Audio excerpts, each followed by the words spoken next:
All right. So how long did it take till you were healthy after Final Four? I say it took when we came back from for summer school, so it probably took at least the whole first session to kind of get back to where I was healthy and I felt comfortable with my ankles and stuff. But I mean, it took a lot of getting in there with our strength and conditioning coach and our trainer, and just making sure that I was doing what I had to do to keep them loose. For all the things that you experienced after winning a title, where does not having to answer questions about your ankles rank? Yeah, I mean, I still answer questions now about my ankles. You are right now? Yeah. Every time I go up to someone, they always ask me if my ankles are healthy now. So, you know, even though the season was over and that's behind us, I still get questions about it. How much pain were you really in? Yeah, I was in a lot of pain. I was, just before we came out here, we had the Kentucky game on in the locker room, and I saw the play where I rolled my ankle, and you know, I thought at that moment that I was done, and I was just in so much pain, and I was telling somebody that after that game, like, I wanted to, you know, laugh and smile, but I was just in so much pain that I was crying, and it was really bad, and hopefully I don't ever have to experience that again. So. Can you walk us through your process of saying you're going to leave and then deciding that you're going to stay?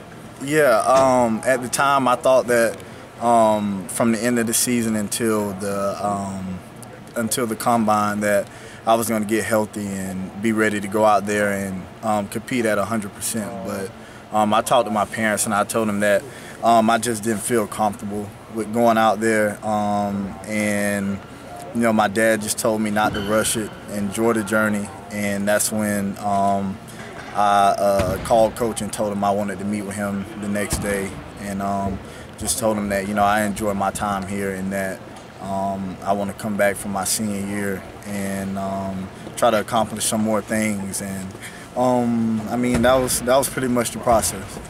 So the health was a big part of it for you then? Yeah, it was. I mean, first of all, it was a stacked draft with a lot of young guys who, I mean, I think the first 14 guys were all freshmen.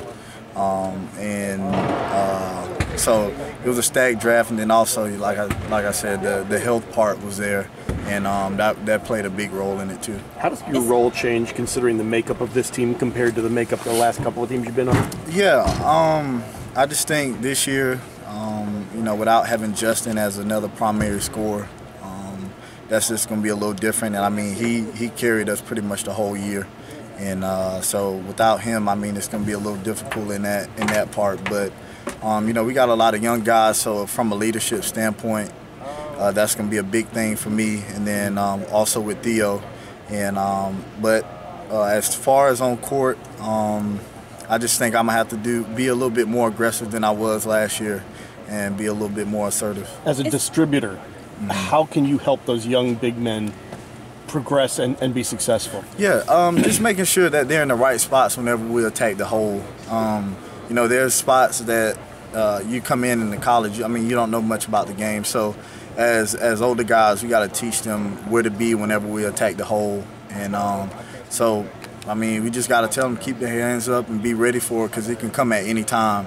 And I think they've done a great job so far of adjusting to the game. It's just practicing stuff is going really slow right now since we have so many young guys, and coach has to do a lot of teaching, which is different from the past years where we've had a lot of experience and practice can go pretty quick, but now it's a lot of teaching, and just each and every day they're getting better and better. Because of their youth and inexperience, and maybe some questions about how productive each of them can be, have you guys changed your offensive approach, especially in half court at all? We have not, and I mean, it's hard to tell right now with only having a couple of practices up under our belt, but I don't think anything will change. We're still going to try to play the same way we've played the last couple of years. Even though we have youth down in the post, coach still wants the ball to go inside. As you all know, he loves the ball going inside, and he thinks that's where the advantage is. And so the perimeter players are going to play the same. But, you know, we still have to get the ball inside and have our big guys being productive. How did you come up with that 7-time national champions tweet on Friday?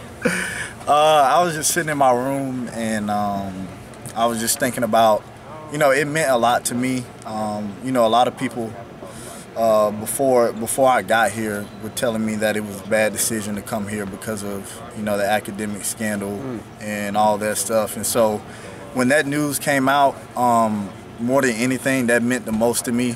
And that's why when we dropped the banner the other night, I tried to hold back, but, the tears just fell down my eyes, or fell down my face, because all the stuff that we went through while we were here. I mean, you go to games, people tell us, you need to go to class. My mom back home had some recruiter from another school come in, and he told her, like, make sure your son is going to class, like all that stuff. And it's just all that we went through. And then, with that coming out, it's just a relief, and just to show that, I always follow my gut feeling, and my feeling told me to come here and that everything will be all right. And Coach promised me that. And as you can see now, that's how I came up with the 7. So. It seemed like a little bit of a response to those who said all those things over the years, right? Yeah. I mean, I didn't go a day without hearing something about it. And,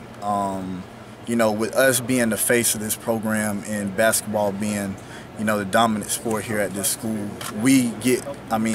people try to focal point on us. I mean, as you can see, the scandal came out, and look who they had on the front, Coach Williams. Like, he has nothing to do with it, but he's the face of this school, and they had him up there. And that's the thing that, upset me the most, is that he had nothing to do with it, and they want to put him up there. So we're the ones who got all the criticism. I'm not saying all the other athletes didn't, but basketball team, we got most of it because we're the dominant sport here, and that's who everybody sees. Well, given all that, though,